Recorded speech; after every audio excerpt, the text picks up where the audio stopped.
Hello everyone and welcome to my YouTube channel. Today we are going to discuss about how to check for subscriptions on your iPhone iOS 26. For example, if you see the notification of your payments that a subscription payments has been deducted from your iPhone iOS 26, but you do not have purchased any. But if you want to cancel that subscription and you want to check whether that subscription is available or not, why your payments is detecting, so you can simply check for the subscription. So if you want to check for the subscription, then there are two methods available. The first method is that you have simply open the App Store here. So in App Store, you have simply click on that profile section, and here you can simply go for the purchase history, and you can simply check for any kind of purchase which is available. So you can simply check for that.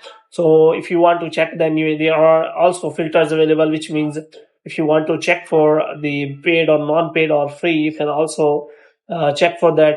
Moreover, you can also check for the another option which is available.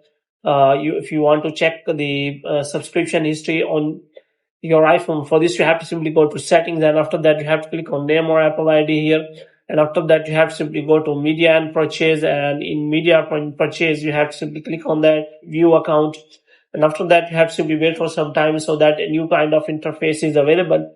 In new kind of interface, you will find the option of the purchase history, and you can simply find the same settings which you got in the previous method. So in this way you can simply check for your subscription and purchase history by clicking on name or Apple ID. After that you have to go to media and purchase, and you have to click on view account. Moreover, you can also check your subscription history by clicking on that subscription, and after that you can check whether any subscriptions are available or not. So hope you have liked this video. When you get more videos like this, you can subscribe our channel.